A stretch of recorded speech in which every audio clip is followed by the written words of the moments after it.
You will hear a number of different recordings, and you will have to answer questions on what you hear.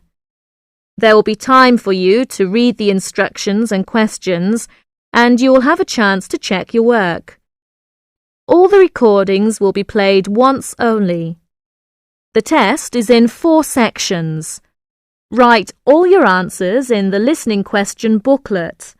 At the end of the real test, you will be given 10 minutes to transfer your answers to an answer sheet. Now turn to Section 1. Section 1. In Section 1, you will listen to an interview about the homestay program between a coordinator and 3 students. As you listen, fill in the missing information in the chart. If a student's experience in the first homestay is positive and very good, make 2 ticks. If it's okay, make 1 tick. If it's not good and there are negative feelings, make a cross. Look at the example and questions 1 to 8. Now you will hear the interview for Section 1 and fill in the form as you listen, because you will hear the recording once only.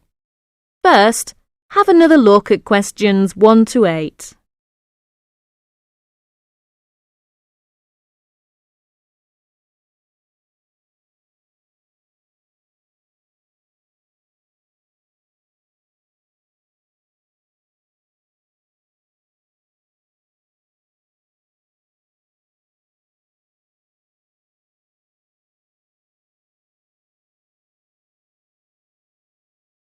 Now you will hear the interview.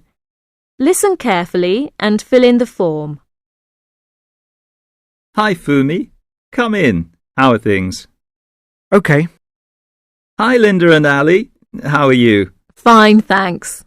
Well, as I explained on the telephone, I'm a coordinator of the homestay program here at the Student Services section of the university, and I'm doing a survey on host families to help me draw up a guide for new students. So I'd be grateful if you could tell me about your own experience on the homestay program. Right. Good idea. Now, Fumi, let's start with you, OK? How long have you been staying with your host family? It's about 3 months now since I came from Japan. What do you like about your host family? Oh, they're very nice to me and give me freedom to do what I want. I feel quite safe there, just like at home. Do you like the food there? Yes, I love Canadian food. I always want to try new things.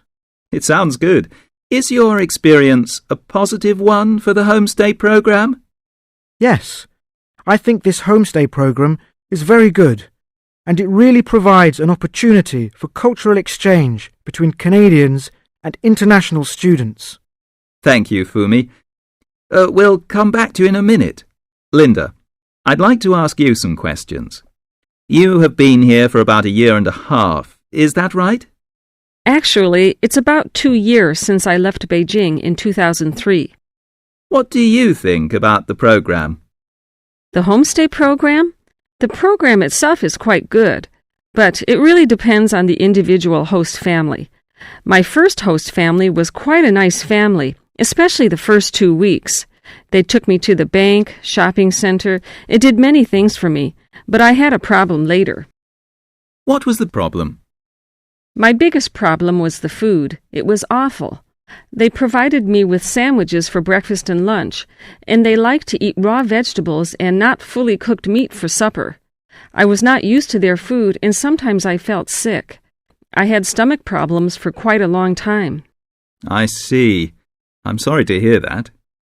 So, after 3 months, I moved out, and now I live with 2 other students in a student house. Well, Linda, if the food was changed to what you like, would you stay in that family? Sure, I would. I see. What about you, Ali? You come from Japan? No, I come from Korea. I'm sorry. Ali, how long have you been in Canada? About 8 months. Do you enjoy staying here? Yes, It's a nice place and a very good college. What do you think about the homestay program? I quite agree with Linda. The program is good. The host family is different, and if you're lucky, you may get a good one. But the first one I stayed with was really terrible. Ah, I'm sorry to hear that. Could you tell me a little more about it? Yes. My first host parents seemed very busy. They usually came back home at about 10 in the evening, so I would be hungry until they came back. Did they leave some food for you when they came back late? No, never. They didn't. They didn't allow me to cook in the kitchen, which was a house rule. That's odd. What about your room? Was it comfortable? No, it wasn't. I'd say it was awful. Their dogs often slept in my bed. I complained quite a bit about the dogs, but they weren't sorry that the dogs were in my room, because my room used to be their dog's room. I'm very sorry to hear that. Did you tell this to anyone in the office? Yes, I did. So I was moved out and changed to the host family where I stay now. Are you happy with the new host family now? Yes, I'm very happy now. They're nice and very considerate, and often help me with my homework. How about the food? It's good and often served on time. Good for you. Thank you very much.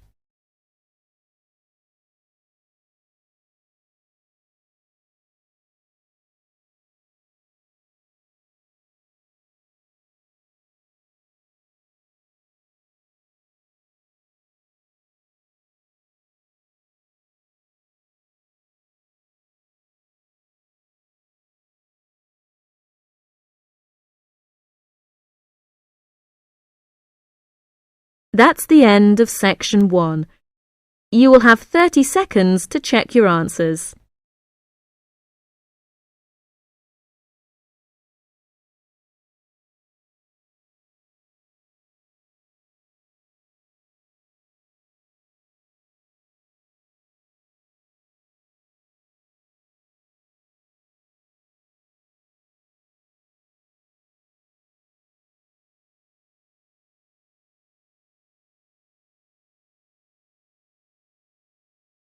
Now turn to section 2. Section 2. In this section, you will hear a conversation between two students. As you listen to the conversation, fill in the gaps numbered 9 to 15 and answer questions 16 to 20 by writing a T if the information is true, an F if the information is false, and an N if the information is not given. First, look at questions 9 to 20.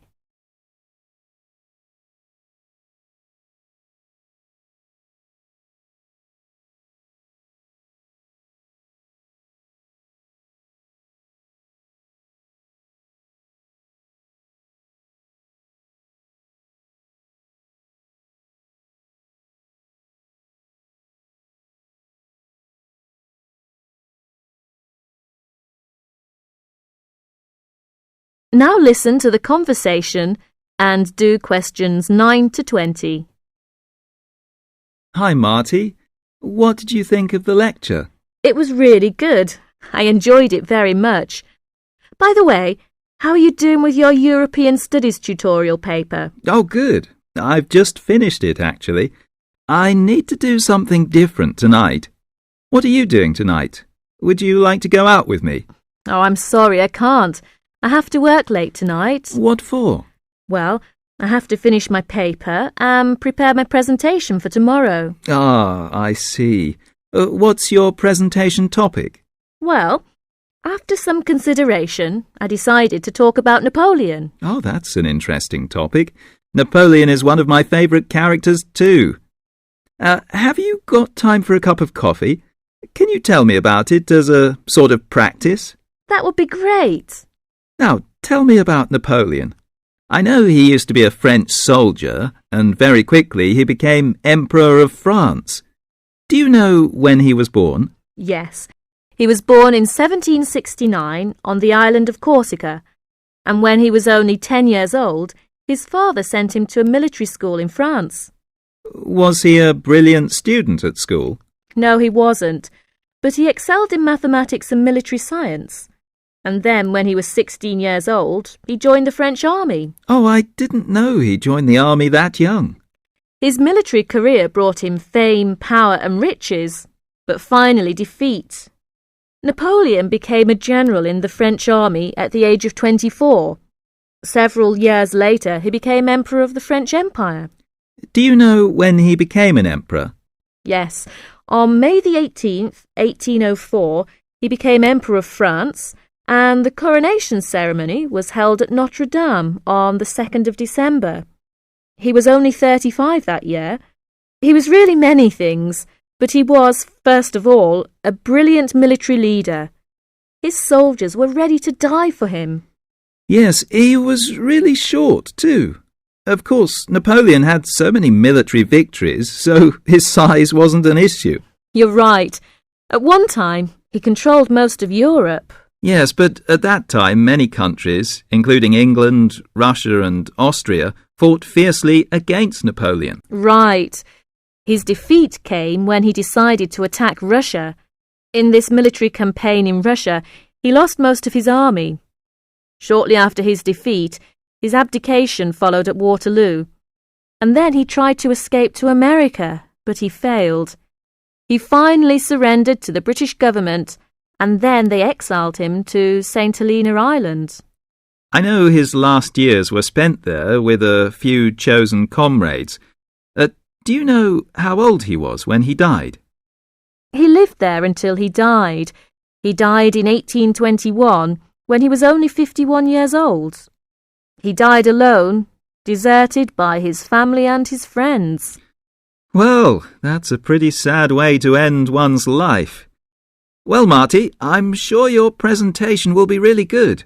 You know, you could also give the chronological order of his life, and this may help your classmates to follow your presentation. Yes, that's a good suggestion. Thank you, Tom. You're welcome. I have to go now. I have another lecture to attend. Good luck. Thank you. You've been really great help. I'm sorry that I can't come out with you this evening, but have a nice time. Bye. Bye. That's the end of section 2. You will have 30 seconds to check your answers.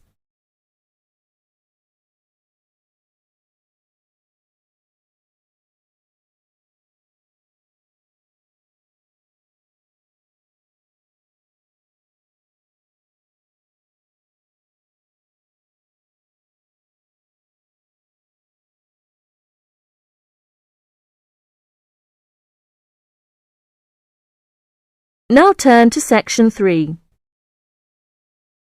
Section 3. In section 3, you will hear a talk on ocean spills. As you listen to the talk, circle the appropriate letter for questions 21 to 23 and complete the statements numbered 24 to 30 by writing no more than 3 words in the spaces provided. First, you'll have some time to look at questions 21 to 30.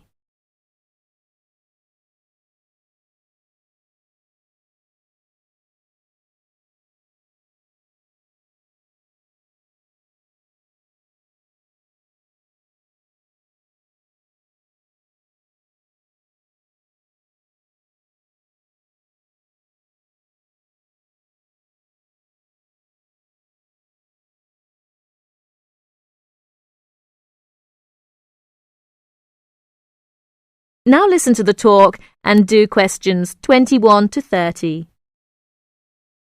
Good morning, everyone.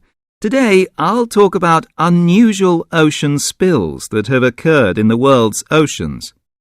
In November of 1992, people at beaches in Canada and Alaska noticed something strange. Blue turtles, red beavers, green frogs, and yellow ducks came bobbing toward them. They soon found out where the strange creatures were coming from. A ship from Hong Kong was on its way to Tacoma, Washington, when it was hit by a severe storm in the middle of the Pacific Ocean. During the storm, huge waves washed 12 containers overboard. Inside the containers were 29,000 plastic bath toys. One of the containers opened, and thousands of plastic bath toys spilled out and began to float across the Pacific Ocean. 10 months later, the first yellow ducks arrived on the North American shore. Beachcombers along the shore began to find the toys and reported them to local newspapers. But the people who were most excited by the plastic toys were the oceanographers. It gave them an opportunity to study ocean currents and winds. Oceanographers drop bottles into the ocean to study these things. But it would be too expensive to drop 29,000 bottles into the ocean at once.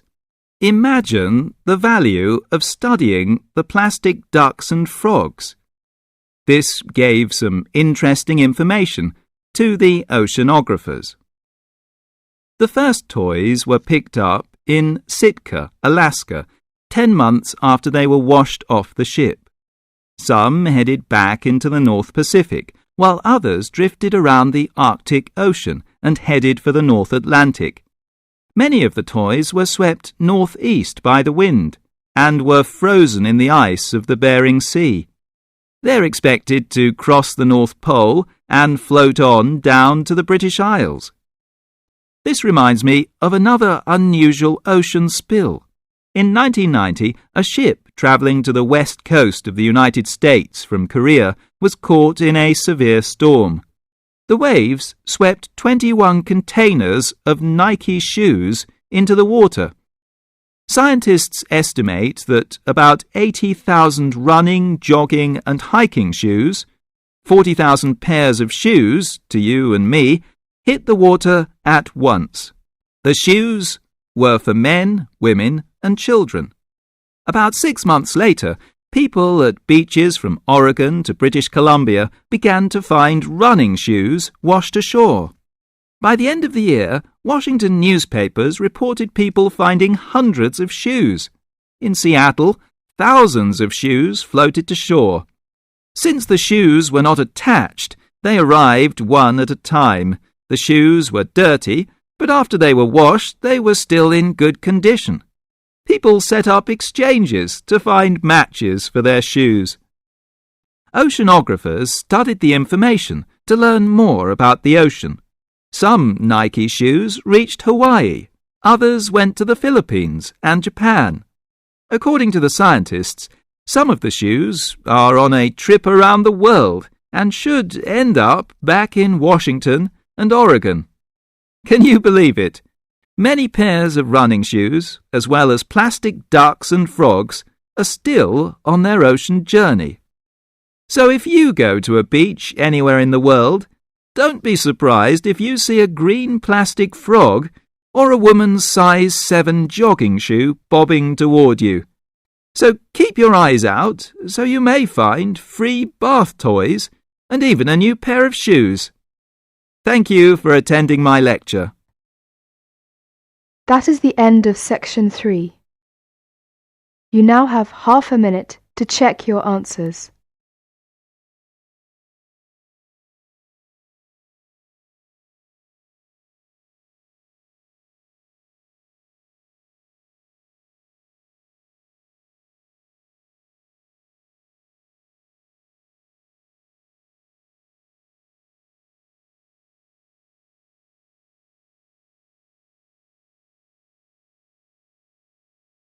That is the end of section 3. Now turn to section 4. Section 4. In this section, you will hear a talk about chocolate. As you listen, complete the notes below by writing no more than 3 words in the spaces numbered 31 to 38 and circle the appropriate letter for questions 39 to 40. First, you will have 30 seconds to look at this section.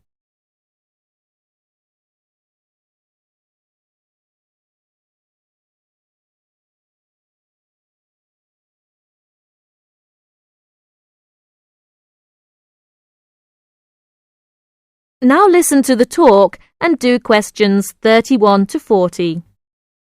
Good morning, everyone. Today my talk is going to be about chocolate. I'm going to talk a little bit about the history of chocolate, but first I'm going to tell you a story about Julia Proctor. She eats her favourite food. She feels guilty.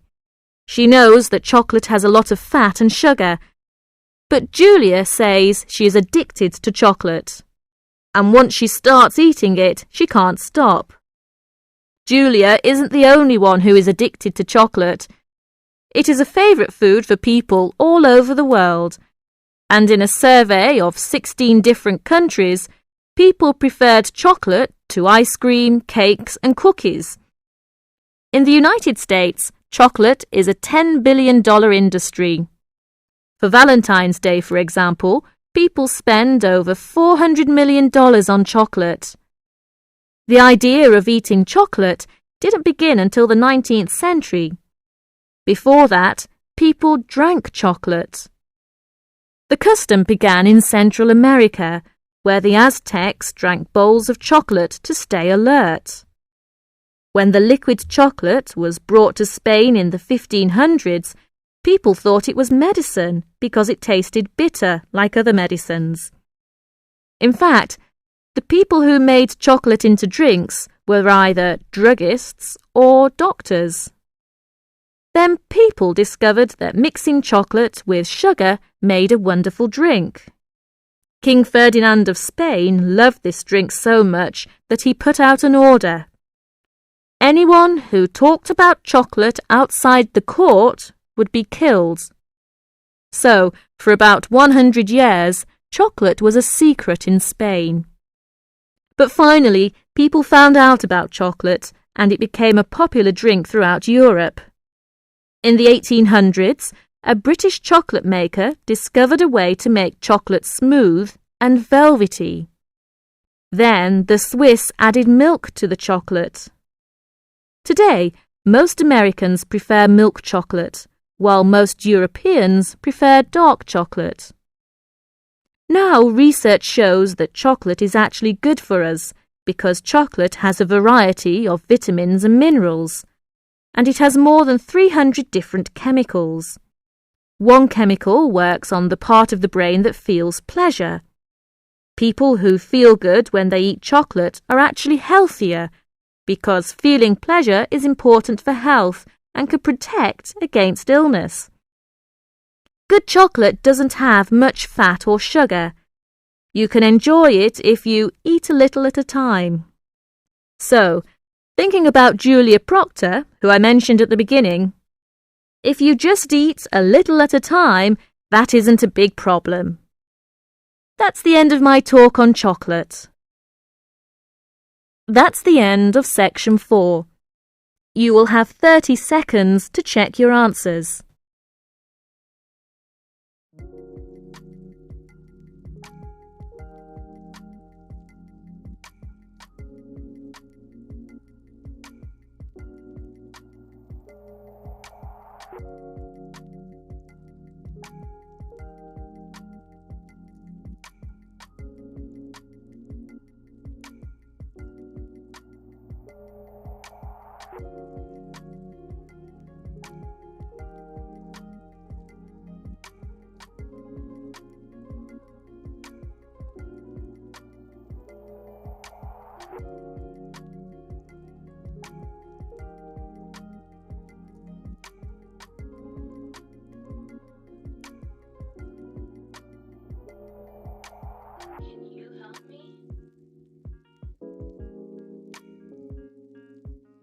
I need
Can you help me?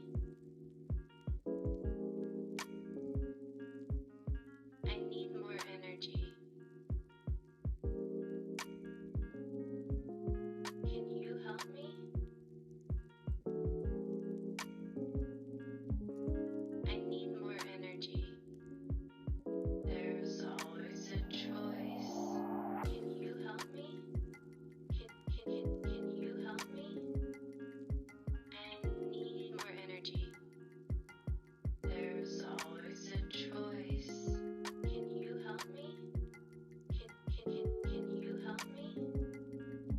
I need more energy. There's always a choice. Can you help me? Can you help me? I need more energy. There's always a choice. Can you